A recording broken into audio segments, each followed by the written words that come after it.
Halo teman-teman podcast misteri. Ini adalah podcast pertama kita. Ini ada kiriman cerita dari Anjar yang katanya dia mengalami hal mistis saat menginap di rumah temannya. Silakan untuk didengarkan.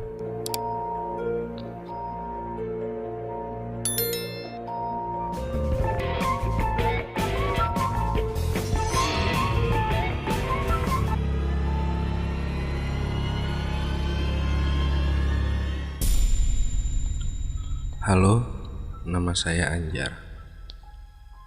Saya adalah orang yang kurang begitu percaya terhadap hal-hal mistis. Tapi bukan berarti saya juga orang yang pemberani terhadap tempat-tempat angker.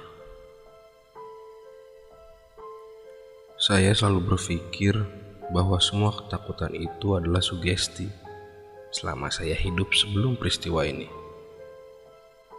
Saya belum pernah sama sekali mendengar atau melihat hal-hal mistis. Tapi setelah peristiwa ini, saya agak percaya bahwa hantu itu ada di sekitar kita.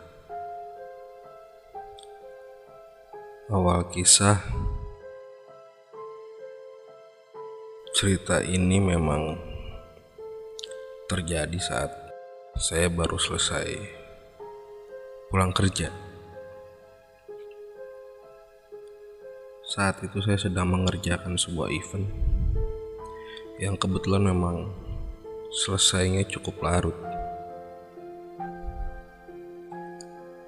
Saya selesai pukul sekitar jam 12 malam. Sedangkan ketika saya harus pulang ke rumah, jarak tempuhnya sekitar 45 sampai 1 jam.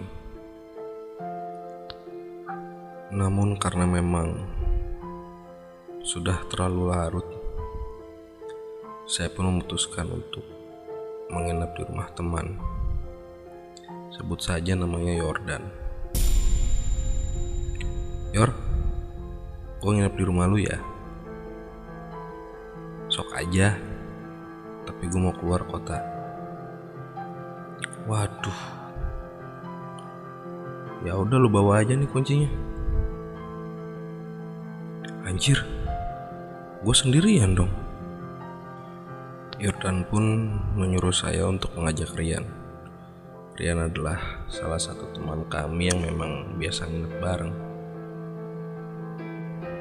Tapi ternyata Rian pun gak bisa untuk menemani saya menginap di rumah Yordan yang hari itu memang kosong. Saya pun berusaha untuk mengajak teman yang lainnya. Tapi setelah pukul 1 malam, ternyata tidak ada yang bisa menemani saya untuk tidur di rumah Yordan hari itu. Saya pun berpikir, ya sudah, daripada harus pulang ke rumah dan memakan waktu cukup jauh, saya pun memberanikan diri untuk tidur sendiri di rumah Yordan.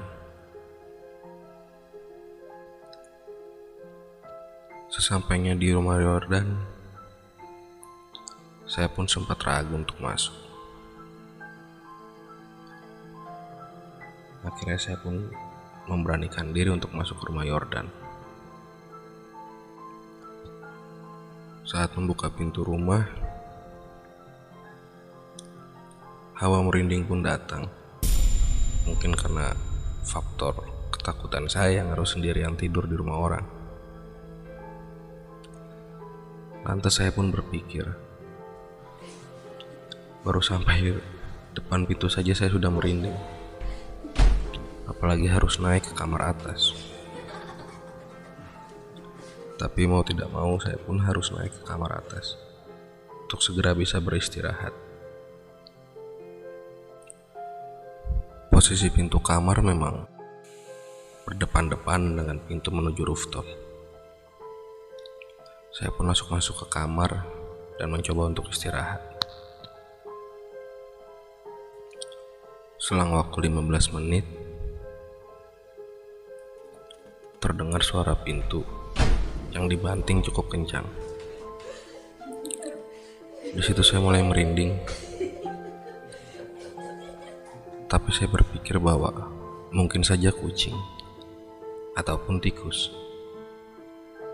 Tapi rasanya tidak mungkin kalau untuk kucing, karena di rumah ini tidak ada kucing. Begitupun dengan tikus. Tidak mungkin juga tikus bisa membanting pintu sekencang itu.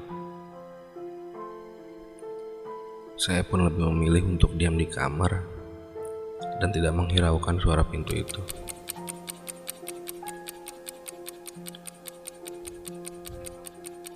Sekitar 5 menit berlalu, saya mendengar suara langkah kaki. Ini langkah kaki orang yang sedang menaiki tangga menuju kamar. Jika ini suara langkah kaki maling, rasanya tidak mungkin, karena memang pintunya sudah saya kunci. Dan kebetulan memang Yordan tinggal di perumahan elit, yang mana pengamanannya cukup ketat.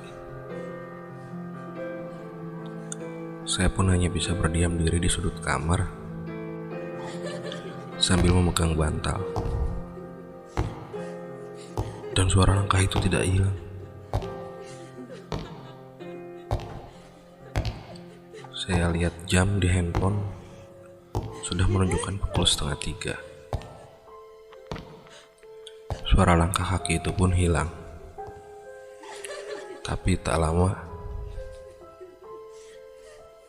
suara kaki itu lagi terdengar, bahkan lebih keras dari yang tadi. Seperti memang yang disengaja menginjak-injakkan kakinya di bumi. Saya pun semakin panik.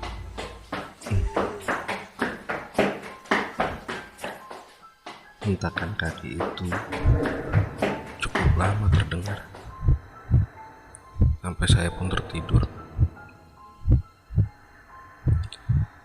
Keesokan harinya saya pun coba mengkomunikasikan kepada Yordan. Ternyata memang di rumah ini selalu terjadi hal yang seperti itu. Ya, semoga cerita saya ini bisa menemani tidur kawan-kawan semua. Yang pasti, jangan pernah matikan lampu. Jangan pernah sendirian mendengar cerita misteri.